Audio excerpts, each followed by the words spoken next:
Hi everyone, thanks for waiting and for spending your Friday evening with us tonight. This event is hosted by the Social Inclusion Project. We're a research unit dedicated to analysing the role of public policy here at the LKYSPP the role of public policy in creating open, diverse and inclusive societies where people have opportunities for participation. Some of our notable projects include the Minimum Income Standard Studies, which you might be familiar with. And ongoing ones include the urban planning equivalent of that. So we're looking at minimum place standards this time. We're also working on a project that explores the role of care ethics in developing Singapore's care policy regime. So if you want to learn more about us, we'll put up our details at the end of the event, link to website, socials, and all that jazz. So every year during budget season, we work as hard as the Singapore government, not because we have a hand in developing the budget, but because we always have something to say about it. So this year is no exception. We've gathered a really stellar lineup of panelists that I'll introduce to you shortly. The reason why we have all these, we do something for the budget every year is because we want to unpack it from a particular angle. And that is to understand what the budget means for issues of social inclusion, fairness, and equality. Who we have today with us on the panel is, I'll introduce them from left to right. We have Assistant Prof. Jacqueline Ho from SMU. And then we have Assistant Prof. Shin from LKYSPP. And we have Assistant Prof. Nathan Peng from SMU as well. Moderating our panel is Dr. Ng Kok Ho of the school and the Social Inclusion Project, which he heads. And providing closing remarks will be Prof. Youyenn, who'll come up later as arranged. I think that's all for my introductory spiel. I think we can kick off the panel. Yeah, I'll let Prof. Ng take it over from here. Thanks, everyone. Once again, good evening. Thank you, everyone, for coming to what has now become an annual event for the Social Inclusion Project. So as Nessa said, each year we do this to discuss the implications of budget announcements for social inclusion. And specifically, we're focusing on the social policy announcements within the budget. So by social policy, I'm referring to policies to do with health, housing, education, income security, so work, wages, retirement, poverty, as well as social services, such as services for care. And when I say we look at the implications of social policy announcements for social inclusion, I mean we look at how it measures up against the values we cherish, right? Of equality, of mobility, of diversity, opportunity, and fairness. So today's program will look like this. I will invite later on the panelists to deliver individual remarks. So Jacqueline, Jackie, Shin, and Nathan will each reflect on the budget. And then we will have a dialogue among us before we open up the Q&A with you, right? And then we will wrap with closing remarks from Youyenn, as Nessa said. But first, just a few observations from me about this year's budget, right? For social policy, this was a status quo budget. I don't know whether that was your take. And by that, I mean that there were no new initiatives apart from AI. Now, AI not being a social policy per se, but it has many social implications. So we're going to look at that as well. And I say it's a status quo budget, no new initiatives. So the only changes to social policy were incremental ones, by which we mean tweaks or small adjustments to existing policy instruments instead of introducing new ones. So what were these adjustments? I can sum them up quite quickly, actually. In the area of education, more Child Life SG credits. For preschool and student care subsidies, the means test income limits will be increased. And for Comlink Plus, the progress packages will make larger payouts with more to be given in cash, and a new payout was introduced. That's for education and families. In terms of policies for the aging population. There was one, which is a one-off CPF top-up for Singaporeans aged 50 and above, with CPF balances below the basic retirement sum. That's it. In the area of poverty, work, social security, the list is slightly longer. The local qualifying salary was raised. Support under the progressive wage credit scheme will be increased. Mid-career training allowance has been expanded. Senior employment credit will be extended. The minimum qualifying salaries for employment pass and S pass will be raised. Work permit levies will be increased from 2028. And we see a return of cost of living special payment and USAVE rebates, and of course the very popular, I imagine, CDC vouchers. That's it. So there are 10 bullets on my list. Those are the 10 kind of incremental changes to social policy this year. Other than that, there was a huge chunk of the budget dedicated to AI. And under that banner, we've heard there'll be a new National AI Council. There will be support for businesses to encourage businesses to adopt AI and efforts made to train workers and students. That is the list of policy announcements. Like I said, a status quo budget, all incremental changes, no new schemes. But the point is this, we don't always need new initiatives, right? New is not always better.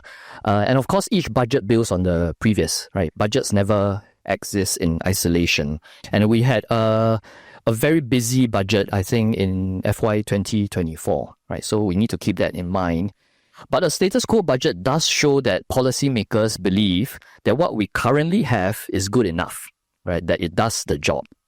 So the question, the kind of framing question I will put to all of us is, in the context of the trends that we see today, technological change, economic uncertainty, population aging, inequality, especially in terms of wealth, and slow social mobility, is the status quo for policies enough?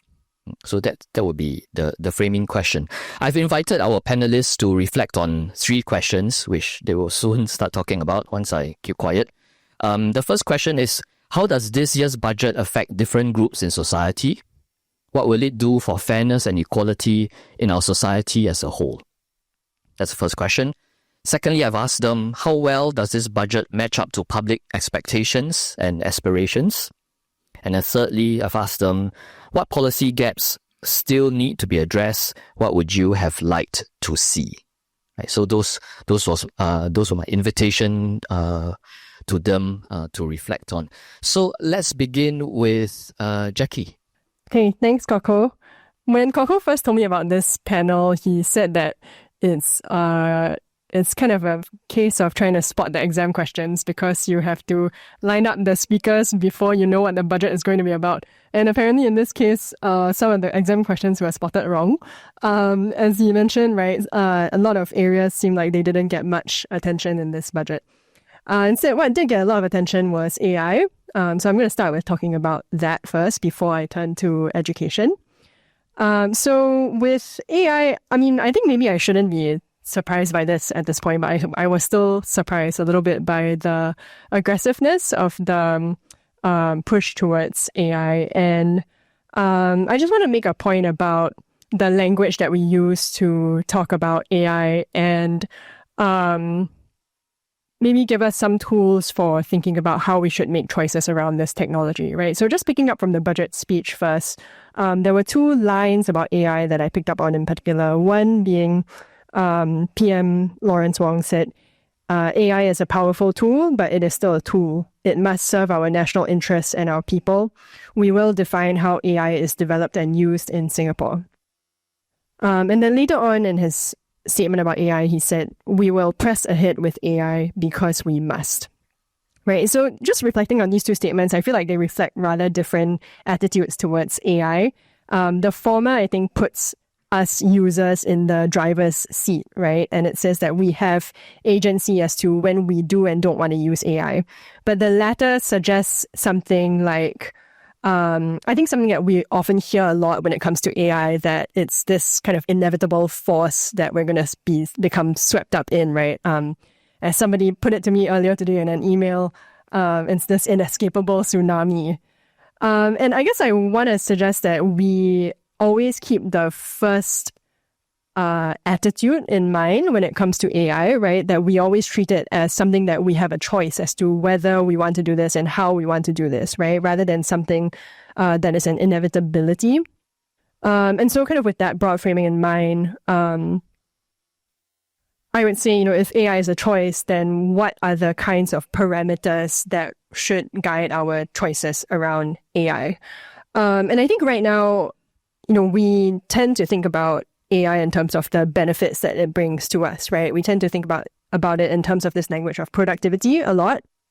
But of course, as PM also mentioned quite assertively in her speech, there are other things to keep in mind too as we make these choices.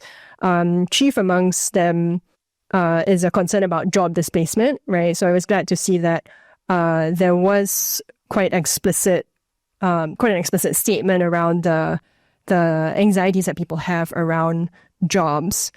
And on this, I just want to raise a question, a little point of confusion that I had in listening to the budget, right? Which is this push towards AI adoption is justified partly by the tight labor market, right? So tight labor market was something that was mentioned as a justification for why we need AI, because I guess we don't have enough workers to fill some of these roles.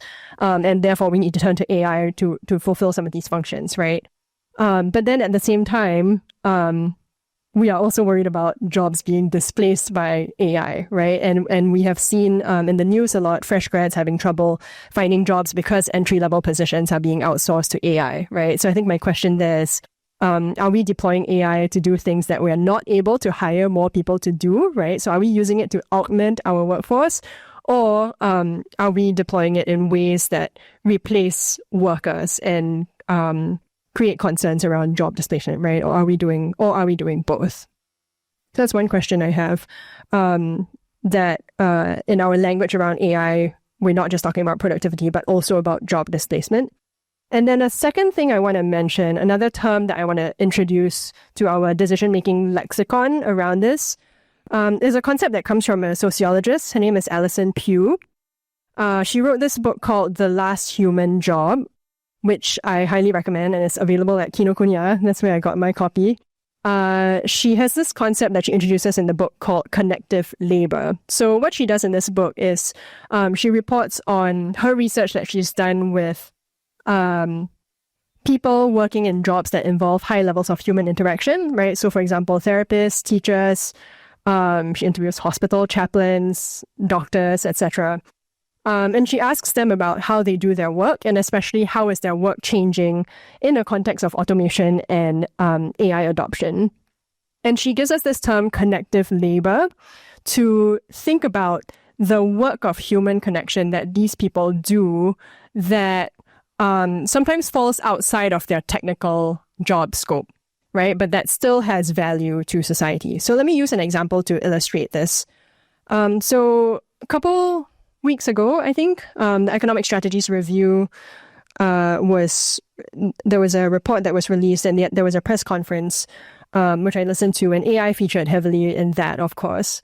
And at one point, David Neo on the panel talked about two examples of how AI was improving business processes. And the first example was from manufacturing. So he talked about ST engineering, and he talked about how workers who are building heavy vehicles, they now have access to more data analytics that can help them to, do their work of constructing these vehicles more precisely and more accurately, right? So that's one use case.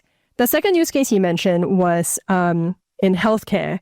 And he said that he recently made a visit to SGH, where he observed that the nurses there were using technology and AI to help them with monitoring patients, right? So the way he explained it was previously the ward nurses would have to walk around and check in on their patients manually, right? But now with the help of cameras and analytics, these technologies can help them to diagnose whether patients are in distress or not, right? So one ward nurse can now take care of many more people.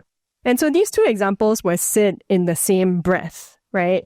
And if we use only the language of productivity, we would see that okay, maybe these two things, they both sound good from the angle of productivity, in that they both allow us to do more things with less labor, potentially. But actually, when we introduce the language of connective labor, we then see that there are two very different examples, right? So when we think about the work of human connection that caring professionals do, nurses walking around to check in on patients, is that the same thing as constructing a heavy vehicle, right? And is that a process that we actually want to automate and that we actually want to hand over to AI? Or is there some value in nurses doing this work that AI will not be able to replace, right? So I think for me, what this language of connective labor helps me to think about is questions like what is the value of a spontaneous conversation that a nurse strikes up with a patient, right? That goes beyond her or his essential job function of checking on the patient's vital signs, right? So these interactions, these human interactions, are not computed as economic activities that show up on a balance sheet. But what Alison Pugh would argue is that they help people to feel seen by another human being, right? And this work of seeing actually creates societal value. And she helps us to see and name this kind of work using this concept of connective labor. So I just use that to make this broader point, since we're talking about care and inclusion, that I think the decisions that we make around technology, where and how and when we deploy them, has great implications for our ability to care well for one another. And so I think in the coming months, as we see more of these plans coming out from this broad push for AI, I personally would like to see good research and media reporting on some of these questions. So who's most vulnerable to job disruptions from AI, first and foremost? Also, what does AI adoption look like in professions that involve human interaction? And importantly, how is that transforming the way that we care for one another? I think just calling back the example of Megan Kung's case from late last year, I think we all saw what can happen when our systems and our professionals fail to care for our most vulnerable. And then last thing on AI is we tend to tell this optimistic story about how AI will free us up from the more rote aspects of our work so that we can do the things that humans are best at doing, right? But I think in the case of the nurse example that I gave earlier, I think that shows us how it's not always clear to us where the line should be drawn between what should be given to robots and what humans should still take care of, right? Because in this case, obviously, somebody made a decision in this hospital that this particular job function should be given over to AI, where I would look at it and think, I'm not so sure about that. So I would be interested in learning more about how these decisions are being made around AI. How are we deciding what is rote and what can be automated versus what should be done by a human? I think this AI conversation is not separate from education, I should say, because one of the justifications for why we are pushing towards AI is because of our rapidly aging population, right? Which has to do with fertility, which got very little attention in this budget, probably because it was already addressed very heavily in the budgets before this. So I won't touch on that too much, except to say that I'm eager to see how the policies from the previous years, for example, shared parental leave, what effects those are having. And I expect that we will have some reporting on that in the coming months or years.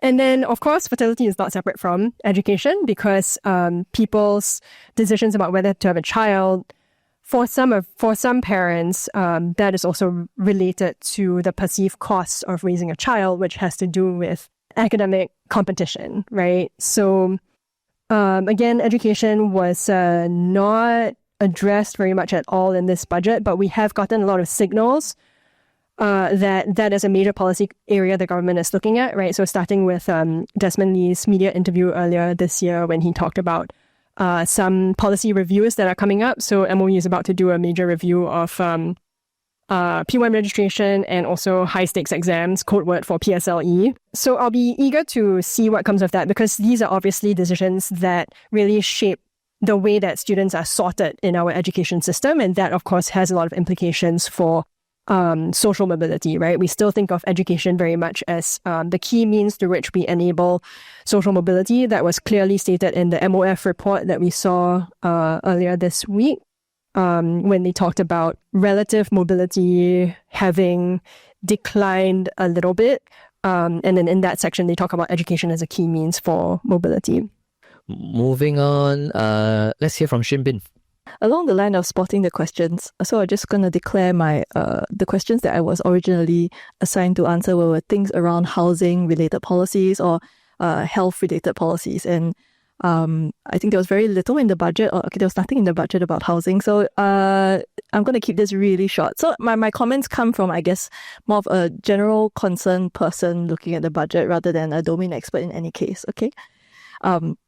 So one thing that I think, thinking about the way that this session was framed, it was framed as one that we wanted to kind of look at the uncertainty and how this budget addresses uncertainty. And I think the idea that Singapore is facing uncertain times does loom pretty large in the budget, right? So I think PM spoke about many different kind of scary things that I hit. And the reason I say scary, because today is Friday the 13th. So again, a scary time to be here in a possibly haunted campus. But some of the scary things that I think were inside PM's speech, right? He started out by really kind of painting a fairly dire picture of global change, how it's an end of an era in terms of US-led global stability.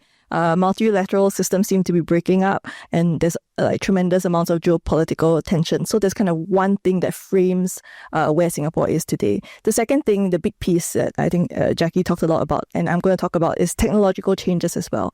So I think the budget speech also highlighted some of the kind of the global AI race that Singapore is part of and that we want to win, as well as all the concerns about AI displacing jobs and misinformation, bias, and ethical use. So I think AI was framed both as like kind of a useful tool, but also something to be concerned about. So I also see it as kind of one of the scary things that were in PM's speech.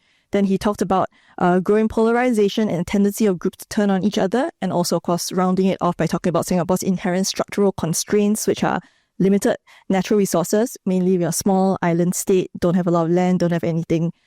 So that's kind of a big constraint that Singapore has always faced. Another kind of structural constraint would be our rapidly aging population and also our tight labor market. So both of those are connected. And the kind of the threats that Singapore is facing, right? Nowhere in there was inequality or social mobility kind of flagged as a challenge or a big problem. In fact, if you kind of do a Control F search through the speech, right, the mentions of inequality really frames it as something that Singapore has made good progress on, thanks to efforts of across multiple fronts and also multiple stakeholders. I think a lot of them are in the room here today. So, good job us, you, not me. And I think it's perhaps this perception of framing that we're doing pretty well in terms of tackling inequality, right? That explains why the budget feels like a status quo, business as usual, because we don't really need to tweak something that's broken. So I think, okay, let's take at face value, right? That Singapore today, we are doing okay when it comes to managing inequality, which I'm sure a lot of people in the room here will have problem with this assertion, and we can unpack it a bit more, whether Singapore is indeed doing well in terms of addressing inequality and social mobility. But I think if you start to think about these big challenges that PM framed his speech around, the global instability, technological change, polarization, the structural constraints of what I would like to say is land, labor, and longevity, all these kind of pose the question, is business as usual sufficient to tackle all these big challenges that Singapore seems to be at the precipice of, right? So I would say that if you really unpack each of these challenges, I think have real implications and impact on Singapore's kind of future trajectory when it comes to inequality and social mobility. And I mean, AI is kind of the centerpiece. Like, AI is this jewel, right, in the budget speech. Is the one thing that really, I think, captured a lot of attention in press and took up like a lot of space in the speech as well. So when introducing the slew of initiatives on how Singapore can utilize AI as a tool to help Singaporeans, I think there was a fairly strong commitment that this Singapore's AI national push, right, will be done in a way that, to quote, ensure its benefits are shared widely across society. And there was also, I think, a fairly substantial piece talking about the need to support workers to adapt and progress. So just kind of bearing that in mind, I think this is really important that this is an explicit goal that was spelled out. And I think it's really important to keep this kind of focus on inclusion and kind of wide sharing of benefits of this new technology, it's important to keep it front and center, even as we kind of start on this brand new trajectory towards the AI age, right? And I think maybe from an uninformed person, like my gut feel is that as Singapore goes boldly ahead with these plans to, quote again, move with speed and scale, we are going to see really seismic shifts in our jobs landscape. I think Jackie covered a lot of that. So in terms of the labor market, there are going to be big shifts. But I think it's also important to think about, it's not just the way we work, right? It's also the way we live our lives, because institutions, companies, retail, healthcare, these are all kind of climbing onto not the AI bandwagon, because the bandwagon is very slow. We are really on a bullet train, speed train, one of those trains that's going. So the change is going to be very, very fast. And I think concretely, if you think about where we are going to see really big shifts, would be in the healthcare sector, right? Because I think the commitment here is that AI efforts are going to be focused on the healthcare sector in addition to some the three other sectors that PM identified in his speech. So again, when we think about healthcare, we think about the word care comes out in the piece it's a core part of the word health and care, right? And I think Jackie here made a really good discussion about the importance of thinking about the care element. So the extent to which I think AI is going to be integrated in this kind of very care-specific industries, I think it's important to also take pause to make sure we know what we're getting ourselves into as well. And I think it's also worth reflecting. I mean, this is not Singapore's first rodeo, right, with new technology, because we have been on this digitalization journey for quite a while now. And I think this AI push is really a natural continuation of that kind of greater digitization strategy. And I think it's also important to reflect on, like, what are the things we have learned from there, right? Who are the ones who have been left behind by the greater integration of these new technologies in our lives? And I think one clear group would be the older adults. I think a lot has been written about how there is a population that might struggle a bit to kind of get onto the speed train of digitalization. So in an aging society like Singapore, so again, one of the big threats that were highlighted, not threats, I wouldn't say that older people are a threat, right? It's a reality that we live in, and it's great that we are living longer, but that has real challenges in place. So what are the guardrails that we want to think about when we integrate this push for AI into our everyday lives beyond kind of this impact on the employment sphere? And I want to say also, just like, maybe it's just me, and I am, full confession, I'm a bit of a tech pessimist. So the AI world ahead of me, right, feels quite unknowable, quite scary. And especially it's now threatening, like, even from my point of view, like my profession, as someone that dabbles in ideas and writing and thoughts, I think I could be very well replaced by AI. And maybe it's time to transition to something where I work with my hands. I should be a baker, for example. So it's like all these unknowns, right? It's it's very frightening, I think, to step into the brave new world. And I think PM also made quite a nice point about the idea of fear and uncertainty, right? In this scary world we are, that we cannot be paralyzed by fear and uncertainty. And so we need to go ahead with an AI with boldness and confidence that we can, really conquer this. And I'm also hoping that clearly not in this budget, but, in the next few budgets, we would also see similar boldness and confidence in correcting for any kind of shifts in inequality and social mobility that this wholehearted investment in AI is going to bring, because it will bring big shifts and maybe we don't really fully understand them. And I'm sure the policymakers are thinking hard about this, but I think there needs to be also eagerness or willingness to experiment boldly with social policy to make Singapore truly inclusive and united, again, to quote PM. So if you're taking this goal seriously, I think we need boldness as well in the social policy front, beyond business as usual. Thank you. And Nathan. All right. Thank you, Koko, and thanks for the opportunity to be here to share my thoughts on the budget. So before I go into the questions that I think Koko posed, which are, what does this budget mean for different groups in society in terms of fairness and equality, right? Let me just summarize that the way I see this budget going is really quite simple. How do we ensure a healthy economy, and how do we help those who fall behind in this healthy economy? So in this healthy economy, they seek to create, to catch up, right? So just two key trusts. And to meet this direction, I mean, it's hard to argue against it, but the question is whether are we doing enough, right, to close the gap and equalize opportunities to keep our society, I think as Prime Minister Wong has said again and again, our society, politics and economy healthy, right? Because a good economy is founded on stable social and political foundations. Okay, so to get everyone on the same page, so before the budget, the Ministry of Finance actually released the occasional paper on income growth, inequality and social mobility trends in Singapore 3 days, right, before the budget speech. Also last December, the Ministry of Social and Family Development released the report supporting lower income households trends 2025. So I want to say this upfront because my sharing takes into consideration all three documents. Okay. So, what does the budget mean for different groups in society? Okay, so the first thing I think we should, as Singaporeans, or maybe those who are observing Singapore, should realize is that it is not an easy thing to get the macro numbers where we are, right? If we look at all the other advanced economies, I think it's quite right to say that they are not doing very well, right? In terms of equality, in terms of owning assets, in terms of income growth, right, for the middle income group and for the lower income group. So we are a statistical anomaly among developed countries. So I think we should be thankful for that, right? Or at least I'm very thankful for that, because without that, things would be much, much worse. And I know as Singaporeans, it's hard to imagine, but yeah. Okay, so it's in terms of social policy, it's also very heartening for those who have read the the MSS report, that the people returning for social assistance, the number of people are falling, right? The people coming back for social assistance after 36 months. And this is likely because of the COVID era beneficiaries passing out of the system. So they got help during COVID, and then because COVID is no longer around, so they no longer need help, so they have transited out of the state of needing help. So that's good.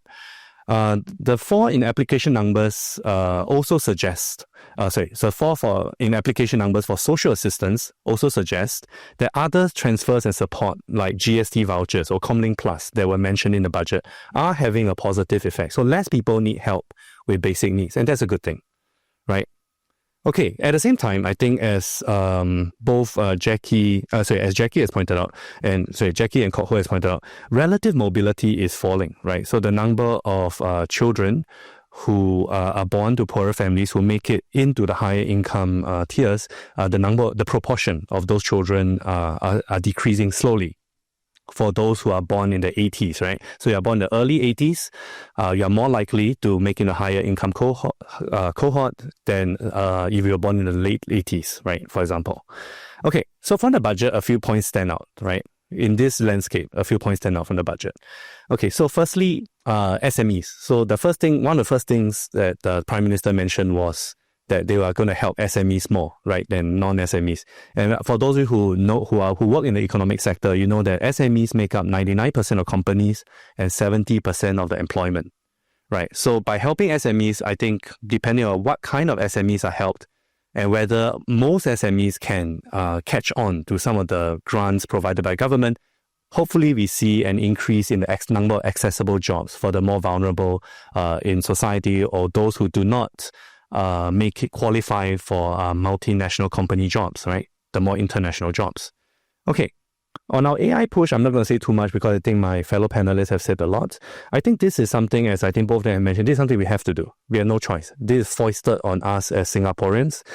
We can't avoid it, right? We have to do something, and the approach seems to be catch the wave and capitalize on it, and at the same time, like get everyday Singaporeans to become more AI savvy and reskill them, right? But as someone who has observed other countries and how things have turned out, I must say I echo Shin Bin's sentiments as a bit of a pessimist that not everyone is going to be an AI engineer. I think we just have to face that fact. Not all of us are going to be data scientists, right? And being an AI savvy user might not let you keep your job if your company goes from hiring 5 workers who do not use AI to 1 worker who uses AI extremely well, right? So if you're a little bit proficient with AI, you might not be that 1 of 5 who survived the cow, right? If you get what I mean. Okay, so I'm not sure everyone can make that leap, but hopefully a successful AI strategy will create positive spillover effects that ends up creating more jobs in related sectors that replaces the jobs that we lose But again, I hope that happens, but we don't know. Too much is uncertain about AI today for me to make any sort of reasonable prediction. Okay, so the second thrust of the budget announcements that's related to AI and what I just mentioned are the efforts to expand retraining and upskilling, especially for lower income workers. So this makes a lot of sense to me and should continue as the world continues to be uncertain. So I think in a lot of the Nordic countries, they spend a good percentage of GDP on actually purely just retraining workers in obsolete sectors into growth sectors. And sometimes these trainings can go up to 3-4 years and sponsored by a company. And I see Singapore in the last few years, not this year's budget specifically, but not maybe the previous few budgets, we have moved quite strongly in this direction. So I think that will help in the long run for workers in sunset industries to adjust. Okay. Another key point that was quite clear in the budget was this idea of a wealth gap, right? So I think they released, probably for the first time, numbers on how bad our wealth inequalities, and what they analyzed, I think quite correctly, is that our numbers are comparable to other other high advanced economies, right? So our wealth inequality is higher than our income inequality, but that's normal as we see from other countries. Okay, so on closing the wealth gap, I think the occasional paper mentioned that because we have CPF, because we have HDB, a lot of Singaporeans have much more assets, financial assets, than and those from similar income tiers in other countries. So this is very commendable and should continue. But if the goal is to close the gap, we really need to examine how much difference, right, our measures are currently making. So I think what was announced this year was the government will put in $1,500 into the CPF of seniors above 50 who cannot meet minimum sum, as Kok Ho nicely summarized earlier. So I am not quite sure. I'm quite concerned rather that the gap today is likely to be quite large. So I haven't examined the numbers, but so I'm not quite sure whether these top-ups, because they come later in life, and because the injection comes when you're older, your runway before you have to collect your CPF is shorter. That means you don't benefit from the compound interest, right, that gets generated. That said, I also recognize that we cannot just transfer large amounts of money into young people's accounts and then and so to equalize the gap without potential repercussions. So yeah, but I think it does bear examining, like, are we closing the gap and to what extent do we want to close the gap? So all in all, I think we are doing well on the macro front, right? And the absolute improvements in income and inequality are definitely heartening because all over the world we do not see this happening. And quite honestly, I think it makes me quite proud to be a Singaporean that we actually measure our success, right, by how well our lower income groups are doing. And I think this is something we need to continue past this generation. Okay. So for the other question, what did the policy pressures? Coco's other question. What policy pressures were not fully addressed, and what policy changes I would like to see?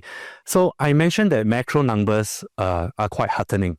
But in 2019 and 2021, I published some work that basically said the macro numbers look great, but everyone don't seem to feel it. And I think the sentiments, right, that when the reporters, I think, interviewed some other members of parliament and members of the public, the sentiment seems to be similar this year, right? That you tell me that we have all these improvements, all these real increases in real income, but how come we don't feel it, right? We still feel really stressed out. We still feel the competitive pressures. So this is the question I think that policymakers will need to grapple with, right? So prosperity we can feel, or increasing equality that matters. It does matter, but that they can feel and is what the kind of equality improvement is that people want, right? So why don't people feel it, right? So firstly, I think the simple answer is not everyone shares in the fruits of economy equally, right? Not everyone benefits from economic growth. This is true of the past, it is true now, and it is true of every other country in the world. It is less true of Singapore, thankfully, but it is still true. Okay. So our efforts to position, so a lot of economic efforts are mentioned in the budget, aims to position Singapore's industries at the frontiers of technology, right? So this is good and necessary for sustainable economic vibrance. But just like what I mentioned about AI, these opportunities tend to favor the higher educated group or those with the right skills and connections. So not everyone, again, is going to be able to capitalize, even if they have the right skills, right, and education. Of course, we cannot forcibly exclude people from opportunities or force people into opportunities they cannot take up reasonably. So my second point is really that it is more important than to ensure that at the early childhood and educational years, as Jackie mentioned, we need our youth, right, to be able to be trained to a relatively equal level of competence, relatively equal levels of social networks, so that they can tap on opportunities more equally, right? So regardless of where they're born or who they're born to, they have an opportunity to ride the economic wave. So the key issue here, and I think why parents don't really feel that life is getting better, is because they feel this pressure to provide skills and experiences to their kids so that their kids can compete with everyone else. So what this tells us is that it is not about whether your life has gotten better, right? It's not whether you have earned 2.5% more. The question is, are you able to provide your kid the same kind of advantages that other families, perhaps with family higher incomes, are providing to their kids? And I think, so this is a relative question. And the scary part from my analysis is that higher income families over the last 20 years or so have been spending more on tuition or shadow education, right, on their kids, not just in absolute terms, but as a proportional income. So not only do they earn more, they spend more of their higher income to give their kids tuition. And it is this translation of family wealth and income to merit, right, or skills that is undermining our meritocratic system. And that is very, very dangerous, because that is basically the fundamental tenet of our society, right? That is a key part of our social compact, that whoever works hard and have talent, you should be able to achieve success in life in Singapore and go into positions of importance. And so this is why, even though the numbers for social mobility falling, it is very minor, I am very worried. Because the gap is growing, right? And once the gap grows, for those of you who study inequality, you know that it is a downward spiral, right? Inequality breeds inequality. With greater inequality, it means that usually what that means is the lower income group loses power and they have less influence over the policy process, and policies become much more geared towards the higher income groups. And this is very dangerous. Luckily in Singapore, we do not see this. But this is something we definitely need to watch. Okay, so I want to add here before I end that this is not just parents being kiasu, right? So this is not just parents being afraid to lose out, right? Sorry for the colloquial use of language. But there are very real consequences for their children, because in Singapore, for those who know, the difference in lifetime earnings between people of different education levels is so high that it makes perfect sense that parents not only want their children to have a high level of income, but they want to make sure their children are better educated and better positioned than other children in order to catch those very, very limited opportunities that will mean a very, very different life for their children. So lastly, I think I want to just say what else I wanted to see. So based on all this, what else I really like to see from Singapore that goes beyond the budget and beyond what the government can do is this recognition that we need to understand the barriers that our lower and even middle income groups face in the meritocratic competition. And because we have nothing better than meritocracy, no system has replaced meritocracy in the last few thousand years since the imperial examinations in China, we need to make the playing field fairer. We also need to be kinder for those who lose, right, in a meritocratic race, because ultimately not everyone, again, is going to occupy the top rung, and we need to learn how to be kinder to those who do not go forward. Okay. Just one last point before I think I'm out of time. Yes. Okay. So I think the last thing I think we really need to do is increase social mixing. And this is something that I worry about almost every day, especially in schools. Because once you go to work, you really kind of self-selected into people with similar education backgrounds, people with similar interests. So you are no longer going to have that cross-cuttings, you no longer have the kind of relationships with people from different income classes, people with different experiences and with different interests and walks of life. So to me, what that says is that we need to increase social mixing during the educational years while we have some control over where our children go. How do we do this? I am not quite sure, but I think there are certain things we can definitely review in the educational process. Thank you very much. I told the panelists that every time I try this, ask each other questions, think I've never succeeded before. I don't know why I keep trying. So I've prepared questions for you. Which is, I think, Jackie, I cut you off before you had a chance to say. So if you could, in your list of things you would like to have seen in this budget, which is the most pressing, the change that you think would make the most difference? Yeah, so I was telling these guys earlier that I actually find it very difficult to imagine what one can feasibly ask for with regards to education, which is my particular policy area that I study in my research.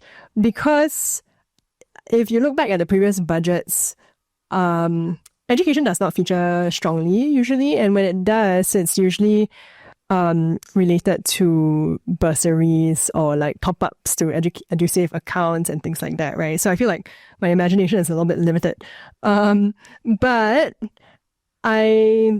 I wanted to talk about two things. One was with regards to P1 administration, which is not going to be a budget issue. That's going to be coming up in the later parliamentary debates, COS debate, or maybe an MOE work plan seminar. But I would like to see a bold relook at the P1 administration framework. I think the previous changes that we saw were really more like tinkering around the edges, kind of like increasing the number of spots that are available in phase 2C, things like that.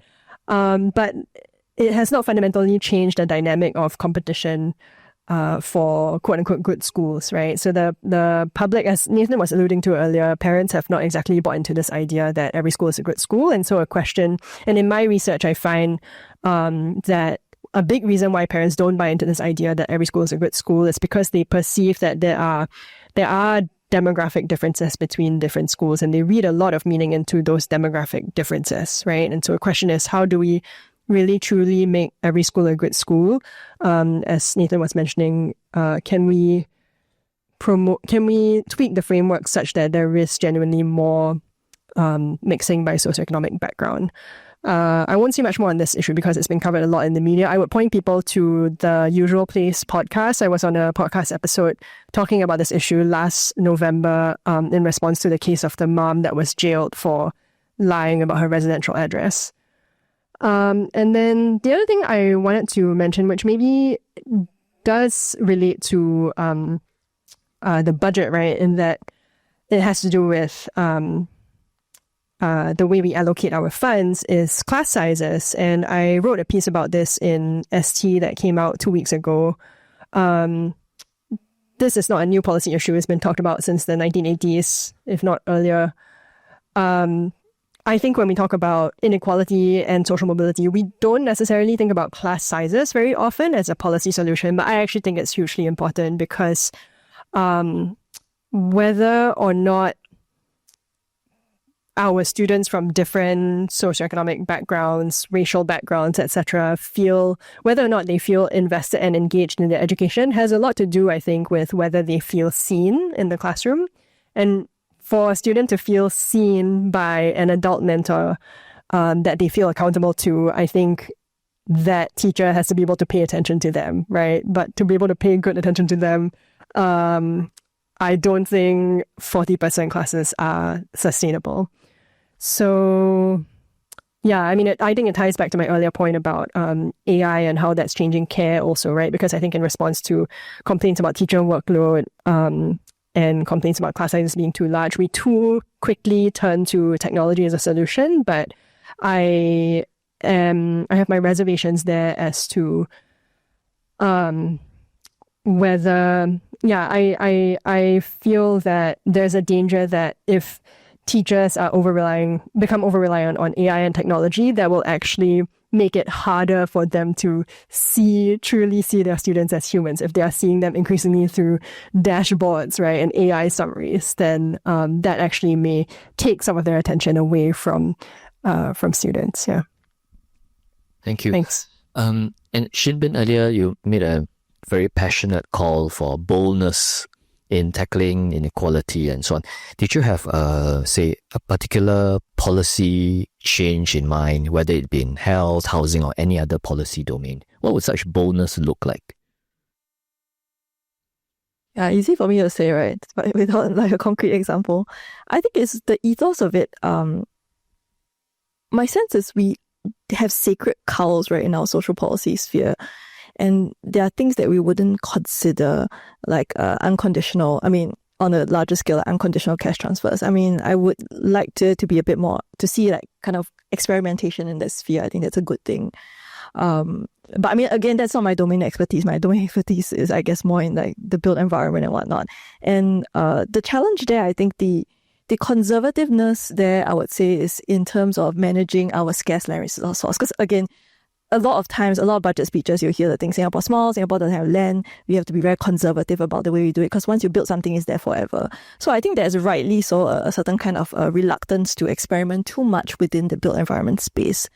But I also think there is potential there for more community, I think like participation and more community-led projects. And I think, again, there has been noise in that sector. I think there's been some experimentation that the kind of land agencies have done, which I think is a positive thing. But I think in terms of the idea of true inclusion and true equality, like we really need to make sure that we are listening to every single person, especially the people who typically don't come out to participate, who are not included in focus groups, who might not attend exhibitions that URA is holding. Like, how do you reach out to them? I think that requires some thinking and experimentation to truly build, I think, a landscape that is goes beyond the basics, which we do super, super well, I'd say. So it's the process of making policy that's important, not just the final decisions. Okay, so as I said, in the interest of time, we are going to move on to the Q&A with you. So if you have any questions at all, there are 2 microphones along this aisle and that one. Just briefly identify yourself and then state your question. So brief questions, please, so we can take as many as possible, right? No speeches, just questions. I'm BB. I'm a part-time supervisor with NIE. I just want to, if I may, provide a different perspective about, sorry, I forgot your name, comment about AI and nursing healthcare. Because actually, if you look at AI being used for diagnostic purposes, it's a separate issue from providing care to the patient. There are 2 separate issues. And the medical personnel have to fulfill both. Right? Because I taught nurses for years. I've also taught medical students in NUS. And they are expected to provide both. So it doesn't mean that if you're using AI for diagnostic purposes, that you are not providing care. I think as a patient, we are worried about that. But actually, I think the assumption is quite unfounded. If I may provide that comment. The second thing is the comment about 40 in the class. Yes, I supervise NIE trainee teachers in school. I know what it's like. When you're 40 in the class, the noise level is really very high. And for the longest time, NIE has been providing the ministers with that feedback. It is not new. It has happened over decades. So if you guys have the opportunity to provide feedback to the minister, please do. Because I think the more we provide that feedback, the more they're going to get the hint that it matters a lot. Okay, second, that's correct. Third comment is, yes, I believe that social medicine is very important. I just started to volunteer with Touch Community Services with seniors from low-income group where I live, just across the road in Sembawang. And it blows my mind, the kind of needs that they have. So, so I think now NIE has gone into sending their service teachers for service learning with Touch and various social sectors. And so I think we should push for that as well. And just to, so we don't continue with this sort of very prestigious kind of mentality, that we can have. Yeah. So, sorry, those are my comments. I don't have any questions. No, fine. It's fine. Comments are fine. Hi, my name is Howie. I work for you. So I want to ask, we talk a lot about the redistributive effect of taxes and transfer, right? But we're not really talking about the underlying inequality of the structural inequality of the economy. So I feel that I want to ask, to what extent is that framing of in a meritocratic system, there are going to be winners and there are going to be losers? To what extent is that problematic in itself, right? So take, for example, train drivers. Singapore's approach is we want to automate away all the train drivers. But in Japan, the approach is we want to make train driving a respectable profession. It's a lifelong profession. It's a skilled work. It's something that a lot of kids aspire to do. So to what extent do we need to make a shift in our mindset to say that every job is a job worth doing rather than there being sort of implicit ranking in their worthwhileness to do? Hello. Hi. I just have a question. Just wanted to clarify something Nathan said. So I just want to clarify the source, because you mentioned that the number of people who ComCare applications have decreased. So actually, I think that source is in the Straits Times, December 2025. Actually, I just want to clarify, because my understanding of it was that it's a 5-year low in terms of ComCare beneficiaries. So it doesn't actually mean applications. So you could actually have more people applying, but they're just getting rejected. Yeah. So because at least from what I understand from what's happening on the ground, and there's just a lot of people who are falling through the cracks. So maybe my question for the panel is how do you think the budget fares on people in poverty, and what sort of things are you expecting in the committee of supply debates? Yeah, thanks. Yes, good evening, sir. My name is W2. I speak from the perspective of spending half my time in Singapore and West Johor. Now, does the panel remember Singapore Budget 2025? And has there been any study on the previous year's budget and the amount of wastage or the level of efficiency in the allocation of resources? Thank you very much.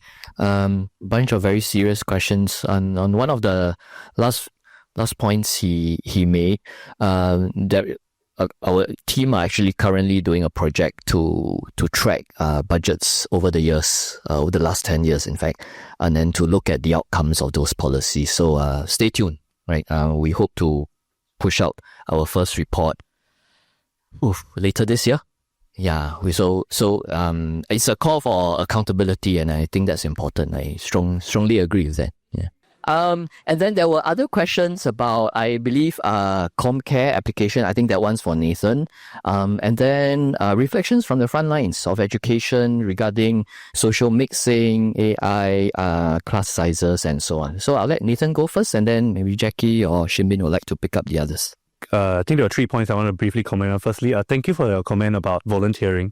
I think it's totally true. I think the government is pushing people to do volunteering, and I do see that in my own students, when they go out and actually do some of these volunteering programs, their values change. They realize that there is this part of Singapore they've never learned about before. Right? So I think that's really great. Second point about how you said about structural inequality of the economy. So I think you're talking about two things, right? You're talking about economic structures and social prestige structures. So So I think I totally agree with that. And the meritocracy just says that, whether one person has more merit than another. So the meritocracy just says, there's an order to which who has more or less merit, but meritocracy does actually determine how much you get. So and the problem I think with the economic structure, I think as you alluded to is it right? For example, if you're the best at a job, let's say you earn 500,000, and you're second best, you earn 100,000. So meritocracy doesn't say that the first person needs to earn 5 times that more than the second. It just says it should earn more, right? Or it should be put in a more important position. So you're right that, there sometimes could be a structural inequality issue. And I think prestige is part of that. So it's not just about income, there's also about prestige. Yes, and I do think if we all respected our our other professions a lot more, I think it will help. And I think we saw this in COVID, right? We saw that the frontline workers actually sometimes provided a lot more value to society in times of crisis than many other professions. So I totally agree with that. On the ComCare numbers, yeah, thank you for the question, sir. Right, I think you sat down. Oh, right, you're there. Hi. Yeah, so rejection rates. So I totally agree that not everybody who needs ComCare is getting ComCare, but I am not certain it's because they're getting rejected more often. At least I have not seen any structural changes within the that I've heard of within the ministry that might explain. Yeah, they will say that rejection rates have gone up. That's why we see the numbers coming down. In fact, in my own research, what I find the bigger problem is that people are not coming forward. So I actually tried to find out why, right? So when I try to find out why, apparently it's not because the social service officers are far away. It's not because they don't know about the scheme. It's not because the scheme pays too little. Apparently, the top reason why people don't come forward is because they fear judgment from friends and family, right? So they don't want to get judged, and so they don't come forward, and therefore they fall through the cracks. So all the other reasons, they still matter. Not to say they don't matter, right? I'm just saying that across the reasons, fear of judgment is the biggest one. And I think that might explain why people are not coming forward. But again, I don't see, things seem to be getting better in that respect. Like the narratives which we use to describe our lower income groups have, I would say, become kinder over time. Partly thanks to efforts like Professor Teo, right, who shed light on the plight of some of these families. So I also so I wouldn't say it's because of rejection rates or because more people are not coming forward. That's why you see a decrease in numbers. But that's based on my research. I could be wrong. Thank you. I mean, when Howie was talking about the question, right, of it's essentially it sounded like, can every job be reframed as a good job, right? Which then makes me think, is every school a good school? We cannot accept that every school is a good school. Are we going to be able to be so enlightened as to be able to accept that every job is a good job, right? And I think the fact that Singapore is such a there's something that's really very competitive, right? I think in the way that we structure ourselves, or the way that we have been structured, depending on what you think, how much agency we have. But maybe in the pursuit of merit, I mean, the competitiveness of it is also driving this feeling that they are inevitably winners and losers in our society. And maybe you don't win a lot more than the other, but you're still a loser. I mean, if you don't. So, I mean, this is not and there's I have no solution, no answers, but there's something deep. I think there's something deeply rooted for whatever reason. And I'll be curious to hear views about how we can tackle that, whether it's about fundamentally reframing the idea of Singapore needing to compete for our lives. Is there a way that we can have a more collectivist kind of a culture? I mean, how would one go around achieving that, given that we are where we are today, where parents are fighting with parents and I guess workers are fighting with workers? There's no solidarity. Pick up on this thread first before I turn back to the very good comment earlier. Thank you for the correction about nurses and diagnostics. Okay, so I would say actually the perception that every school is a good school depends in part on every job being a good job, right? So if, because I mean, some parents, they do make decisions with reference to the end point, right? And if they perceive that no matter whether you go ITE, poly or uni, you can still get a good job, then that may do something to help the perception that, okay, in fact, every school is a good school. Yeah, I just want to share a quick anecdote on this general culture of competition that we have in Singapore. So last semester, I taught sociology of education at SMU, and I had a lot of exchange students for some reason. And quite a few of them three of them were studying in a Swedish university. And so they were telling me about Swedish educational culture. And they introduced me to this idea of jantelagen, which is some this culture that you cannot show off, right? In the Nordic countries, everything is equal. And one of them told me that whenever you get your exam back in Sweden, you immediately turn the exam paper over. You don't show your score to other people, right? Which is so different, right, from the culture that we have here in Singapore. Just to say that I think our culture here is so competitive that even exchange students coming here for just one semester, they can feel it already and they comment on it to me a lot. Yeah. What else? Oh, I was going to say this question about like how can we actually make every job a good job, right? And I think just to echo what Nathan was saying earlier, it's not just about income, equalizing incomes, right? That is one part of it, but another big part of it is also the recognition that we give to people who are doing different forms of work, right? And here I'm just reminded again of Michael Sandel's 2020 now classic, The Tyranny of Merit, right, where he makes a case for how we shouldn't be valuing people based on their educational credentials, their wealth, their accomplishments, but rather can we have can we value people based on their contributions to the common good, right? Can we value people based on the contributions that they are making to society? Yeah. Last thing, thanks again for this clarification about, I don't know exactly the specifics of diagnostic work and care work in nursing, right? For me, what I take away from this exchange is that we also have to be responsible, right, in our discourse about AI. I think me and Shin here, we are the AI skeptics on this panel. And I think sometimes we can get a bit excitable or triggered when we hear things like, nurses, like some part of their job function is being replaced by AI, right? But I think it is important to speak from a place of knowledge. Yeah, that being said, I think I would still offer that same question, that same framing question of how is AI transforming the way that we do care work? Because I see that happening. I see these changes happening in teaching in my own profession as an educator. I see increasingly functions such as giving feedback to students, right, on their homework assignments. I see instructors piloting these AI chatbots. And some instructors would say, well, I'm outsourcing that to AI so that I can free myself up to do the work of human interaction, right? But to me, I'm like, well, giving feedback to a student, that is part of interacting with the student, right? So I think my point there is that this line between what can be outsourced and what should still be done by humans is very gray, and then there needs to be a lot of deliberate thought that goes into that. Yeah, where that line is. Just a couple of quick comments regarding ComCare. Nathan made a point, some of the, even if it's not rejection after application, there is a process of discouragement, I think. He said sometimes it's from friends and family, so relatives. I just wanted to point out that some of the discouragement also comes from previous experience applying for help, right? So experience with the system. And to understand that, of course, that appears in Youyenn's work about experiences of people seeking social assistance.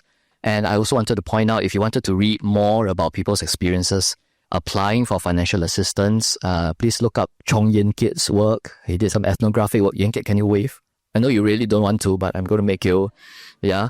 So he's done quite detailed work looking at how people move through the process of seeking help, and you can see exactly how discouragement works there. So sometimes you don't even have to reject people, right?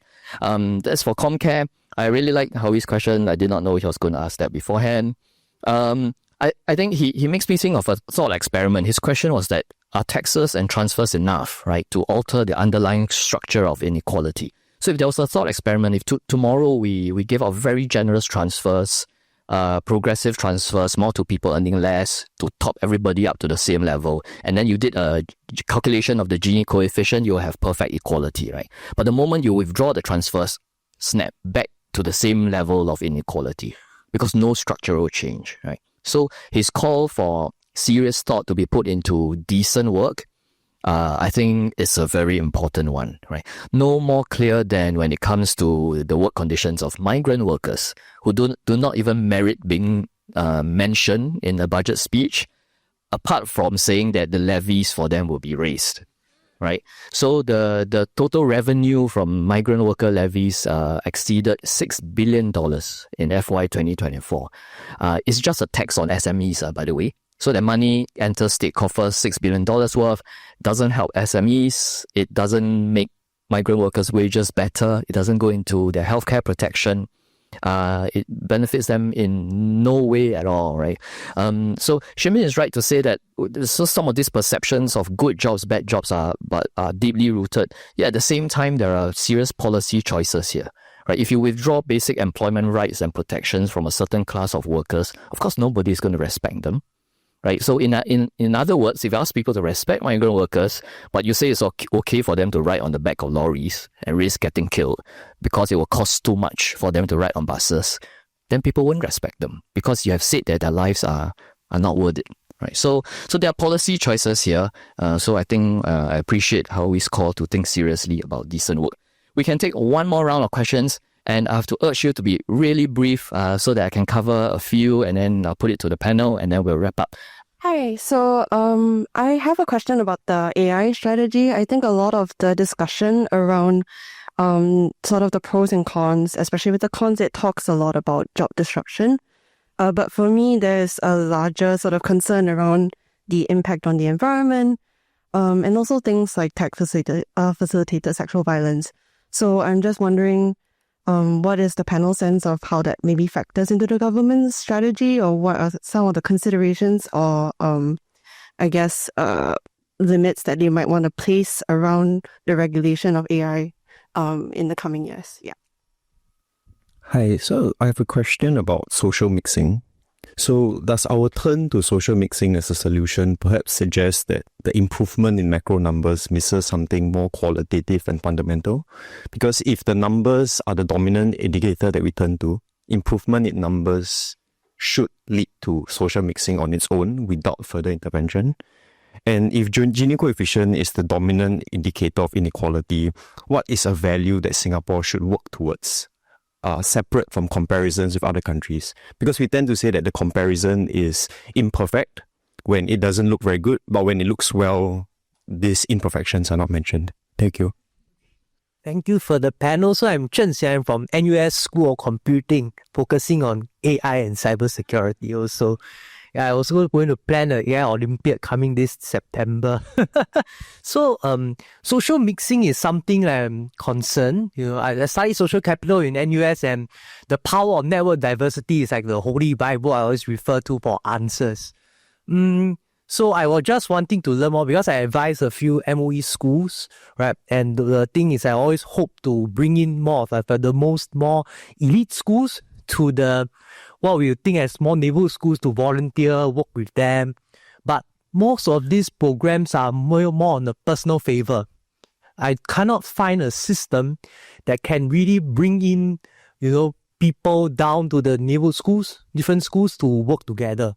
So I'm just wondering, do you have any advice on what are some policies or some programs that we can implement to encourage more of this cross-school interaction? Like for example, for now, I mainly try to see through like applied learning programs, VIA opportunities, right, to have a mix of students from different schools. Yeah.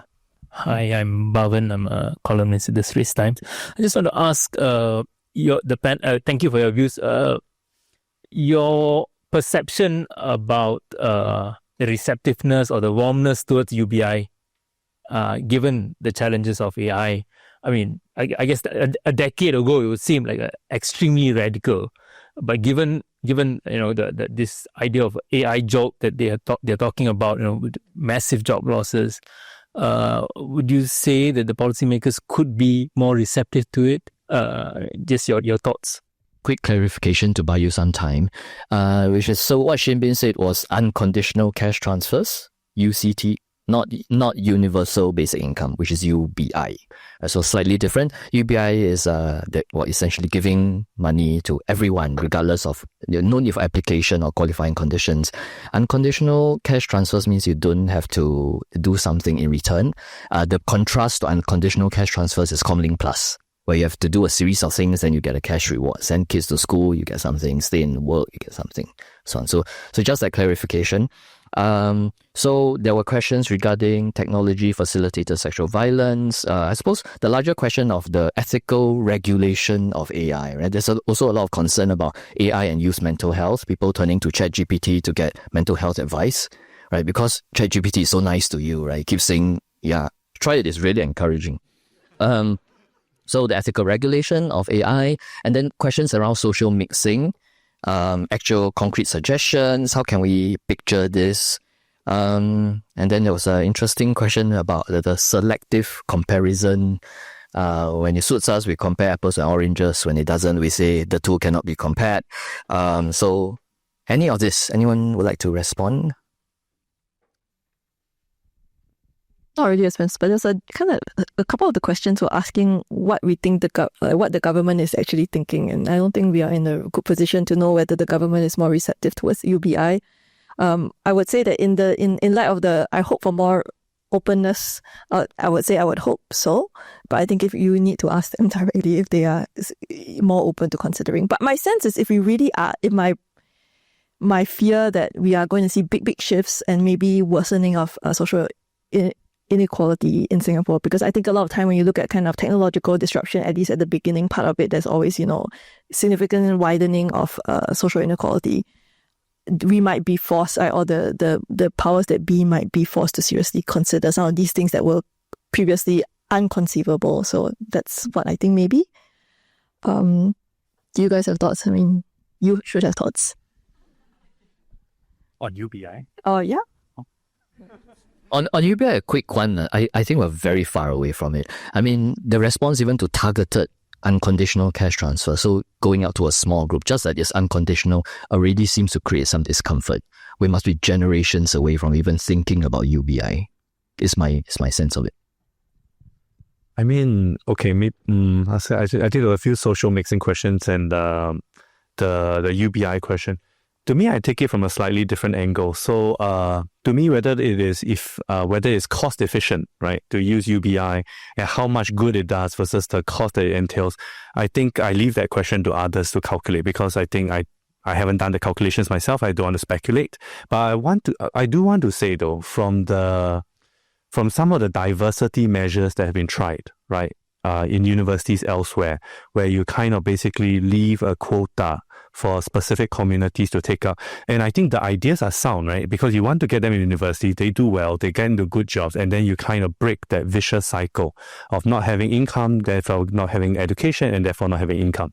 So I think the principles are sound, but how did it turn out in real life, right? So I think from my reading of what happened when they tried some of these measures was that there was a lot of discrimination. Even students who got in on their own merit, as long as they were from those communities, then people would say, you got in because of the color of your skin, or because you come from a particular group. That's why you got in. You did not get in. So there was a lot of discrimination. So I think on one hand, it was one step forward, one step back. And that's the same way I see UBI. That I think once you have a case where part of society is earning the money, paying the taxes, and other parts of society are just receiving transfers, even though the outcomes might be positive. And they have tested this in Canada, the outcomes are positive, right? But it will not be politically sustainable. It might divide society, it might increase discrimination. So it's very complex. And I speak, because I did my studies in Canada, so which is why, this is something that is fresh on my mind. So that's what I would say about UBI. It's really complex. So I wouldn't say there's a simple answer to this at all. Okay, on are the numbers missing something fundamental? Yes. So I think I've argued that, so I think it would be, so I think yes, it does miss something fundamental. Is Gini coefficient not an apple to apple sometimes? Should we include CPF and HDB when in other countries they pay taxes for their pension? Shouldn't that then be counted towards financial assets, because then you'll make their country look better? So I think I would say these concerns are valid.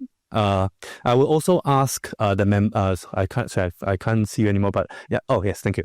I was going to say we need to consider the psychological effects, right? So beyond the numbers, right? To me, what is more important is having that money in your CPF account that you look at, that you know that you'll get at a certain age, versus you pay taxes to the government in the faith that they will give you back pensions in an X number of years, assuming that the economy has not tanked, assuming the government is still liquid, and all that, right? It's very, very different. So I would say consider those psychological impacts. So to me, numbers tell us, like what you said, very limited things. So to me, my preferred approach is look at a bunch of numbers, right, that about things that you care about, and then triangulate, rather than look at one number and say, yeah, by this number, I am number one, and then, I'm king. Yeah, I don't think that really works.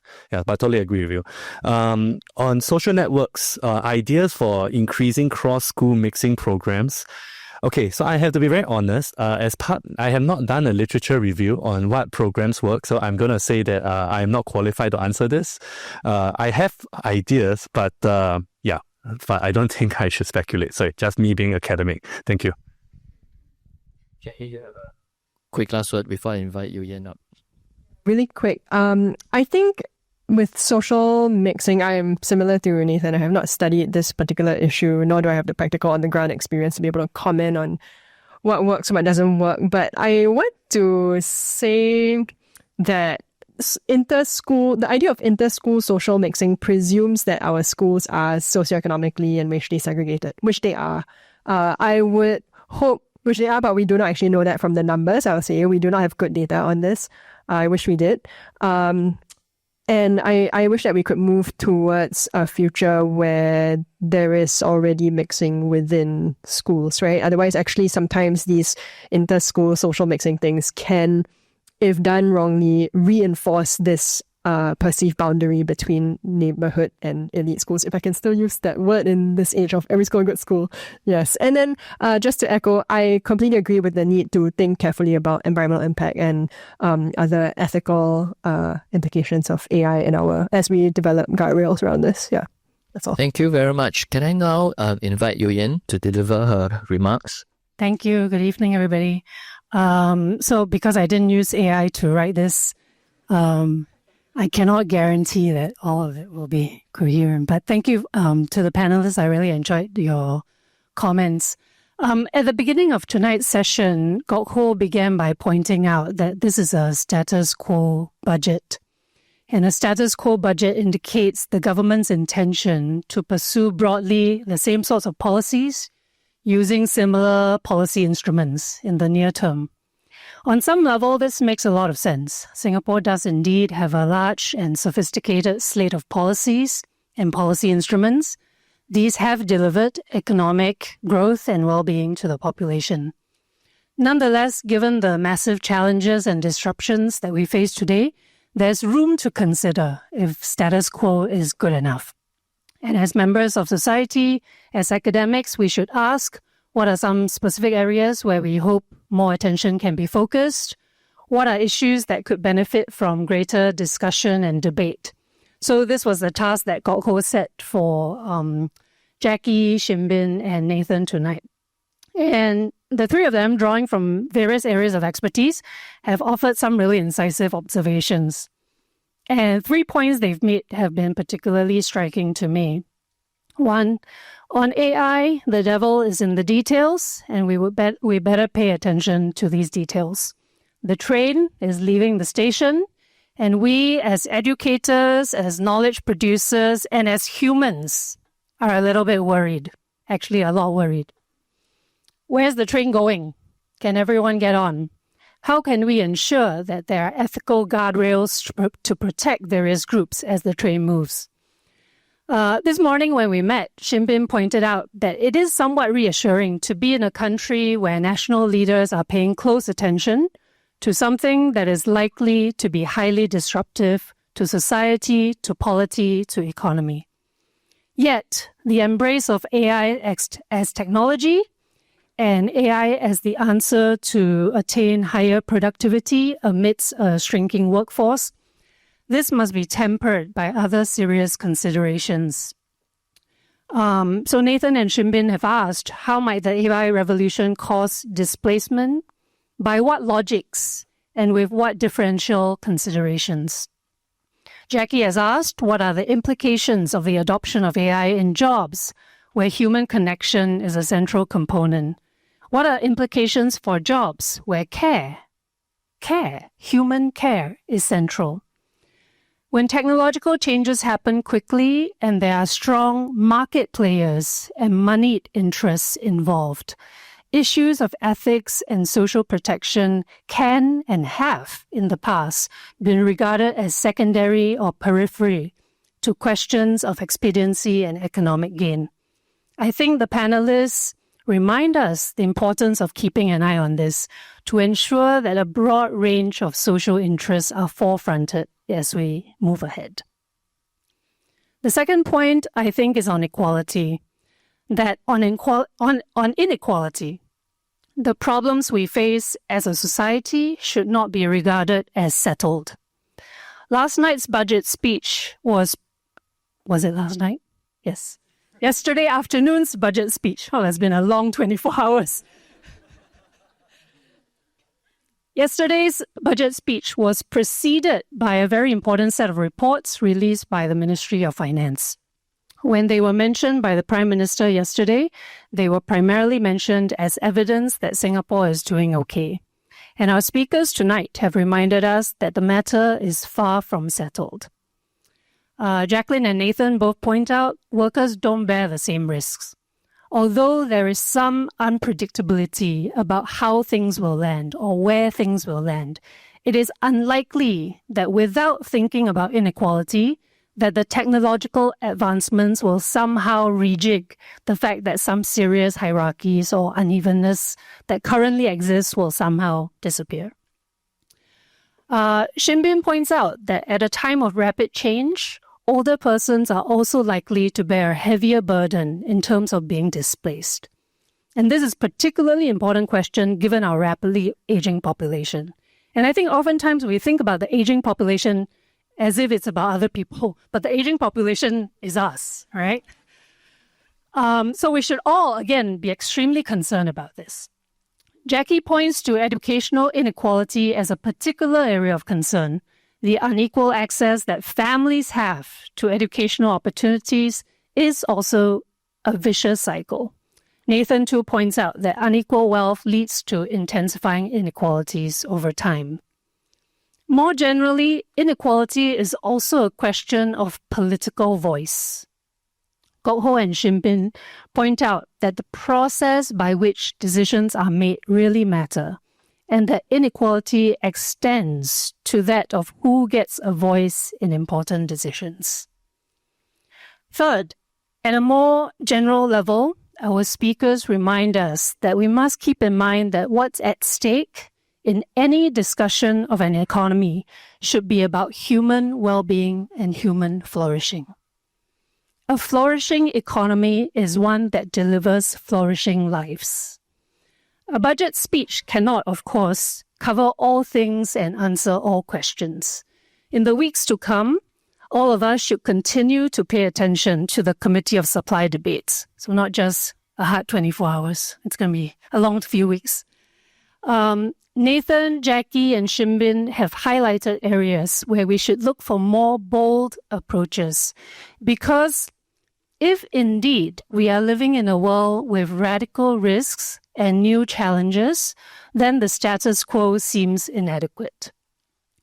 Jackie reminds us to put education firmly in our sights, and this should be about taking seriously the human flourishing of our young, including considering how endemic and intense competition gets in the way of their flourishing. Shin pointed to healthcare and aging as places where we should be very concerned. Putting some words in her mouth, although she did not say this tonight, her work also suggests that we should be paying close attention to housing, to the lived environment, and of course, to the climate crisis. Yeah. Nathan, like Jackie, has said quite a bit about education, and he also reminds us that we should pay particular attention to how low-wage workers and low-income households are faring. Kok Ho adds to this that we should also be paying attention to dignified, better quality work, and that this attention must include all who live and work in Singapore, regardless of their citizenship status. To this list, I would also add that we should pay attention to the rights to dignified lives for those outside of work. And here I want to point you to an excellent commentary that Nessa and Kok Ho wrote for Academia SG last year, ahead of last year's budget. In any society, regardless of our demographic trends, the care of the young, old, disabled, these are of tremendous value. Every human experiences being cared for at some point in our lives, and most will also experience being a caregiver to others.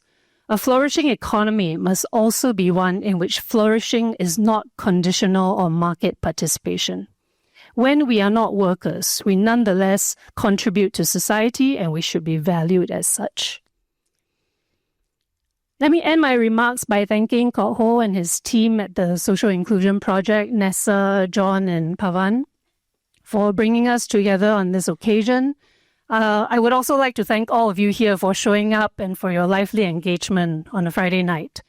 It's not every day that we can get together to think and talk about our anxieties and our hopes for our shared futures. And since the risks we face are not individual ones that we can bear individually, and since we are all entangled in deep relational webs that link us to our elders as well as our juniors, our friends and our neighbors, we must continue to be engaged, to pay attention, and to find ways to make our voices heard collectively. So both here at SIP, here at the Lee Kuan Yew School of Public Policy, and at my center, the Center for the Study of Social Inequality at NTU, we will continue to try and create space so that we can continue to have these important conversations. If you haven't already, please follow SIP on social media. CSSI will be up and running soon on social media, but in the meantime, you can also check our website and sign up to be on our mailing list. Okay, thank you very much, everybody.